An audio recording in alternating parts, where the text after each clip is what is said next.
کیا آپ نے بھی کبھی سوچا ہے جو درود شریف آپ پڑھتے ہیں وہ واقعی اللہ کے ہاں قبول بھی ہوتا ہے یا نہیں؟ کی ویڈیو میں جاننے کے انجینئر صاحب اس بارے میں ہمیں کیا بتاتے ہیں، اور اگر ہوتا بھی ہے تو اس کی کوئی نشانی بھی ہے۔ آج ہم یہی بات کریں گے قرآن و حدیث کی روشنی میں، بغیر اپنی طرف سے کوئی بات شامل کیے۔ چلیے ویڈیو سٹارٹ کرتے ہیں۔ کہ جو بھی احکامات ہیں وہ وحی کے ذریعے ہوتے تھے۔ مثلا نماز کا طریقہ قرآن میں تو نہیں ہے لیکن احادیث میں ہے، تو آپ کیا سمجھتے ہیں کہ نبی علیہ السلام نے خود سے نماز ایجاد کی تھی؟ نہیں، وہ تو اللہ کے نمائندے تھے۔ اسی لیے قرآن میں ہے نا، من یطع الرسول فقد اطاع اللہ، جس نے رسول اللہ کی اطاعت کی اس نے اللہ کی اطاعت کی، کیونکہ رسول اللہ صلی اللہ علیہ وسلم جو کچھ تمہیں سکھا رہے ہیں نا وہ آن دا بہاف آف گاڈ سکھا رہے ہیں۔ وہ اپنی مرضی سے تو شریعت ساز تو نہیں، شریعت ساز تو صرف اللہ ہے، پیغمبر تو شریعت پہنچاتا ہے اور اس کو ڈیمانسٹریٹ کر کے بتاتا ہے۔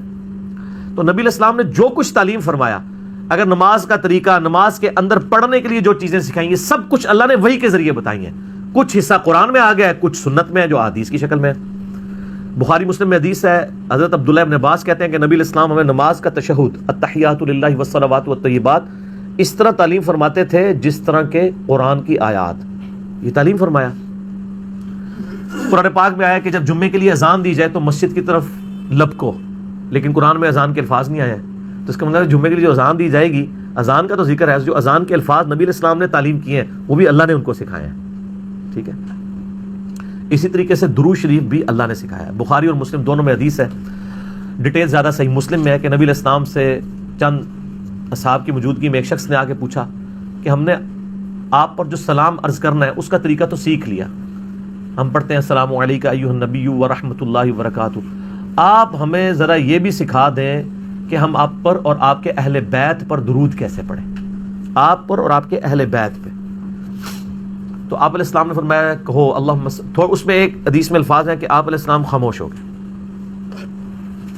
اب صحابہ پریشان ہو جاتے تھے نا جب اس طرح کا کوئی مسئلہ ہوتا تھا، کہتے ہیں ہم اتنے پریشان ہوئے، کوئی بات نبی علیہ السلام کو ناگوار لگ گئی ہے، حتیٰ کہ ہم نے یہ تمنا کی کاش اس نے سوال نہ کیا تھا، لیکن بیسیکلی وہ آپ کی خاموشی اس لیے ہوتی تھی کہ آپ پہ وحی نازل ہو رہی ہوتی تھی۔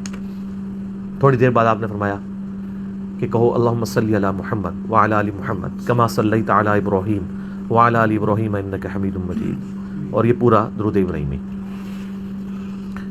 تو یہ آپ علیہ السلام نے اللہ کی وحی کے ذریعے تعلیم فرمایا۔ باقی بھی جو صبح شام کے اذکار ہیں، فرض نماز کے بعد دعائیں ہیں جو قرآن میں نہیں موجود ہیں، لیکن یہ ساری کی ساری چیزیں وحی کے ذریعے سکھائی جاتی تھی۔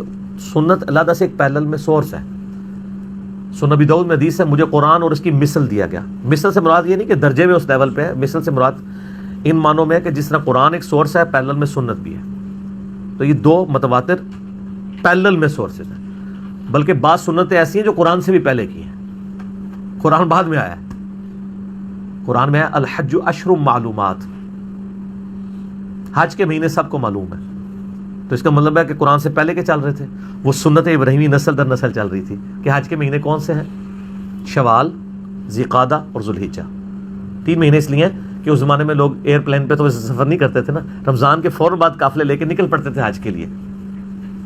ہمارے سب کانٹیننٹ کے لوگ تو شاید رمضان میں ہی چل پڑتے ہوں، تب 4 مہینے میں وہاں پہنچتے تھے، باقی تو وہ مین ایکٹیویٹیز تو انہی دنوں میں ہونی ہے جو ذو الحجہ کے دن ہے۔ تو اس کو ہم کہتے ہیں وحی مطلوب قرآن، جس کی تلاوت کی جاتی ہے، اور ایک ہے وحی غیر مطلوب جس کی تلاوت تو نہیں کی جاتی ہے لیکن وہ بھی سنت کے ساتھ نبی علیہ السلام کو اللہ نے تعلیم کی، اور اس میں بھی بعض اسپیسیفک چیزیں ایسی ہیں جو حدیث قدسی ہیں، کہ جو الفاظ نبی علیہ السلام کے منہ مبارک سے نکلے ہیں وہ اللہ تعالیٰ نے آپ کے دل کے اوپر القاء کیے ہیں، اللہ کے الفاظ تھے لیکن نبی علیہ السلام نے ان کو بیان کیا، وہ کہتے ہیں یہ حدیث قدسی ہے۔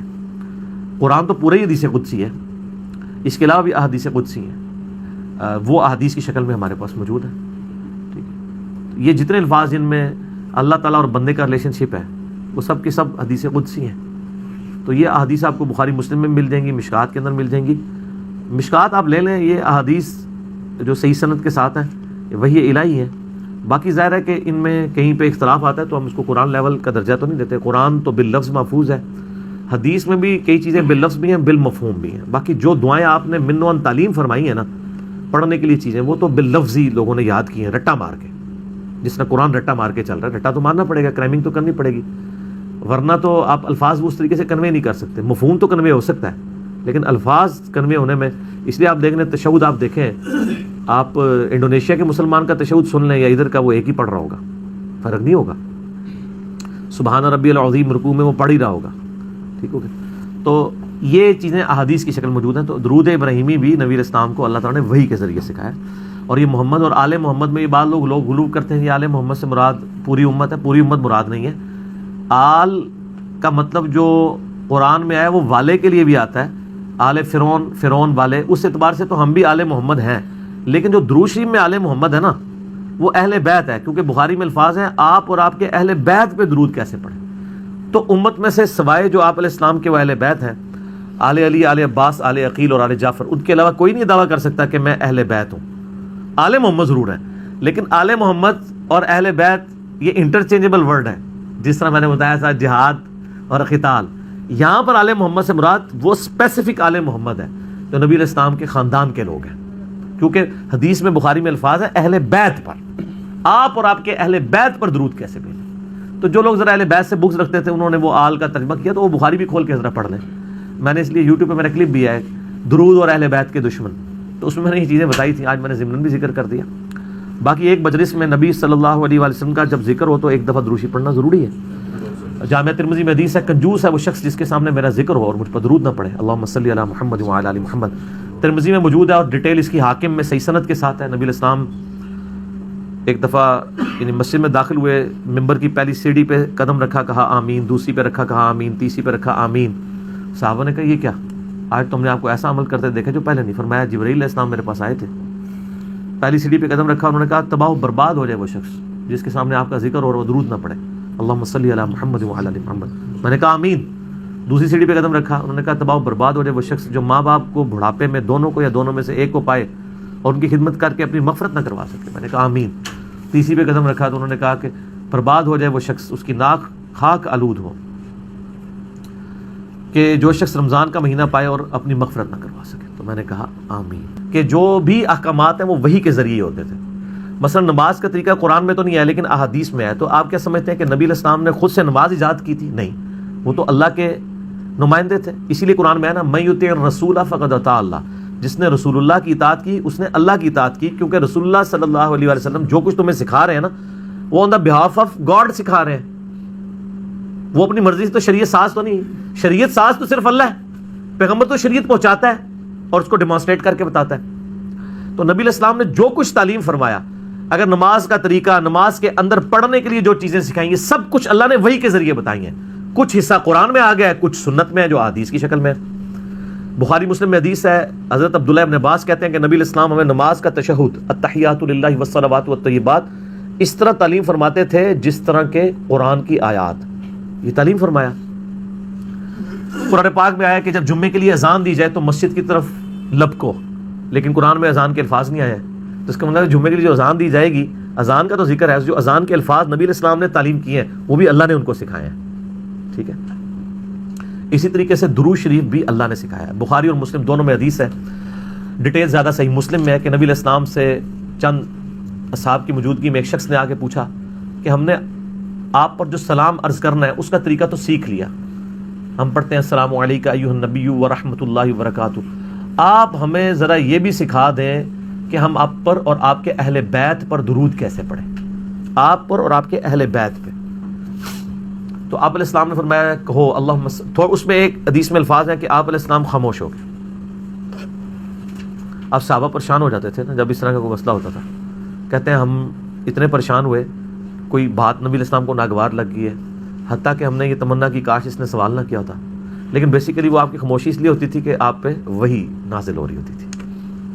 تھوڑی دیر بعد آپ نے فرمایا کہ کہو اللہم صلی علی محمد وعلی آل محمد کما صلیت علی ابراہیم وعلی آل ابراہیم انک حمید مجید، اور یہ پورا درود ابراہیمی۔ تو یہ آپ علیہ السلام نے اللہ کی وحی کے ذریعے تعلیم فرمایا۔ باقی بھی جو صبح شام کے اذکار ہیں، فرض نماز کے بعد دعائیں ہیں جو قرآن میں نہیں موجود ہیں، لیکن یہ ساری کی ساری چیزیں وحی کے ذریعے سکھائی جاتی تھی۔ سنت علیحدہ سے ایک پیرلل میں سورس ہے۔ سنن نبی داؤد میں حدیث ہے مجھے قرآن اور اس کی مثل دیا گیا۔ مثل سے مراد یہ نہیں کہ درجے میں اس لیول پہ ہے، مثل سے مراد ان معنوں میں ہے کہ جس طرح قرآن ایک سورس ہے، پیرلل میں سنت بھی ہے۔ تو یہ دو متواتر پیرلل میں سورسز ہیں، بلکہ بعض سنتیں ایسی ہیں جو قرآن سے بھی پہلے کی ہیں، قرآن بعد میں آیا ہے۔ قرآن میں ہے الحج اشہر معلومات، حج کے مہینے سب کو معلوم ہے، تو اس کا مطلب ہے کہ قرآن سے پہلے کے چل رہے تھے، وہ سنت ابراہیمی نسل در نسل چل رہی تھی کہ حج کے مہینے کون سے ہیں؟ شوال، ذوالقعدہ اور ذوالحجہ، 3 مہینے اس لیے ہیں کہ اس زمانے میں لوگ ایئرپلین پہ تو سفر نہیں کرتے تھے نا، رمضان کے فوراً بعد قافلے لے کے نکل پڑتے تھے حج کے لیے۔ ہمارے سب کانٹیننٹ کے لوگ تو شاید رمضان میں ہی چل پڑتے ہوں، تب 4 مہینے میں وہاں پہنچتے تھے، باقی تو وہ مین ایکٹیویٹیز تو انہی دنوں میں ہونی ہے جو ذوالحجہ کے دن ہے۔ تو اس کو ہم کہتے ہیں وحی مطلوب قرآن، جس کی تلاوت کی جاتی ہے، اور ایک ہے وحی غیر مطلوب جس کی تلاوت تو نہیں کی جاتی ہے لیکن وہ بھی سنت کے ساتھ نبی علیہ السلام کو اللہ نے تعلیم کی، اور اس میں بھی بعض اسپیسیفک چیزیں ایسی ہیں جو حدیث قدسی ہیں کہ جو الفاظ نبی علیہ السلام کے منہ مبارک سے نکلے ہیں وہ اللہ تعالیٰ نے آپ کے دل کے اوپر القاء کیے ہیں، اللہ کے الفاظ تھے لیکن نبی علیہ السلام نے ان کو بیان کیا، وہ کہتے ہیں یہ حدیث قدسی ہے۔ قرآن تو پورے ہی حدیث قدسی ہے، اس کے علاوہ بھی احادیث قدسی ہیں، وہ احادیث کی شکل میں ہمارے پاس موجود ہے۔ ٹھیک ہے، یہ جتنے الفاظ جن میں اللہ تعالیٰ اور بندے کا ریلیشن شپ ہے وہ سب کی سب حدیث قدسی ہیں۔ تو یہ احادیث آپ کو بخاری مسلم میں مل جائیں گی، مشکات کے اندر مل جائیں گی۔ مشکات آپ لے لیں، یہ احادیث جو صحیح سند کے ساتھ ہیں وہی الہی ہے۔ باقی ظاہر ہے کہ ان میں کہیں پہ اختلاف آتا ہے تو ہم اس کو قرآن لیول کا درجہ تو نہیں دیتے، قرآن تو باللفظ محفوظ ہے، حدیث میں بھی کئی چیزیں باللفظ بھی ہیں بالمفہوم بھی ہیں۔ باقی جو دعائیں آپ نے من و تعلیم فرمائی ہیں نا پڑھنے کے لیے چیزیں، وہ تو باللفظ ہی لوگوں نے یاد کی ہیں رٹا مار کے، جس طرح قرآن رٹا مار کے چل رہا ہے، رٹا تو مارنا پڑے گا، کرائمنگ تو کرنی پڑے گی، ورنہ تو آپ الفاظ اس طریقے سے کنوے نہیں کر سکتے۔ مفہوم تو کنوے ہو سکتا ہے لیکن الفاظ کنوے ہونے میں، اس لیے آپ دیکھ لیں تشہد، آپ دیکھیں آپ انڈونیشیا کے مسلمان کا تشہد سن لیں یا ادھر کا، وہ ایک ہی پڑھ رہا ہوگا، فرق نہیں ہوگا، سبحان ربی العظیم رکوع میں وہ پڑھ ہی رہا ہوگا۔